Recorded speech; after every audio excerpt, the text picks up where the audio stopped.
ଚିହ୍ନି ପାରୁଛ? କାଇଁ ତମେ କଣ ମୁଣ୍ଡି? ତମକୁ ମୁଁ ଚିହ୍ନିବି? ବିକ୍ରମ। ଆଉ ମୋ ନାଁ ହଉଛି ବେତାଳ। ମତେ ଚିହ୍ନି ପାରୁନ ନା?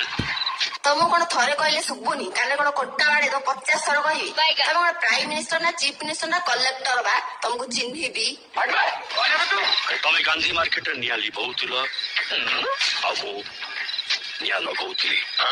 ହଁ ତମ ମୁହଁ ଦେଖିଲେ ଲାଗୁଛି ତମେ ନିଆଁ ଲଗଉଥିବ, ହେଲେ ମୁଁ ତ କୌଣସି ଦମକଳ ଅଫିସରେ ଚାକିରି କରିନି ନିଆଁ ଲିଭେଇବାକୁ ଯିବି। ମୋ ବୋଉ ତ କହୁଥିଲା ମୋ ଦେଇ ଶାଗ ବି ସିଝେନି। ତମେ ତ ତମ କାମ ପୁରା କରିଦେଲ, କିନ୍ତୁ ମୋ କାମ ଏଯାଏଁ ବାକି ଅଛି। ଆଉ ଯଦି ବାକି ଅଛି ଯାଉନ କରିବ, ଏଠି ଆସିକି ମୋ ମୁଣ୍ଡଟାକୁ ଖାଉଛ। ମୁଁ ବିକ୍ରମ, ମୁଁ କୌଣସି କାମକୁ ଅଧା ରଖେନି। ଆଉ ମୋ ନାଁ ହଉଛି ବେତାଳ, ମୁଁ କିନ୍ତୁ ସବୁ କାମ ଅଧା ରଖିଦିଏ। ମୋ ଦେହରେ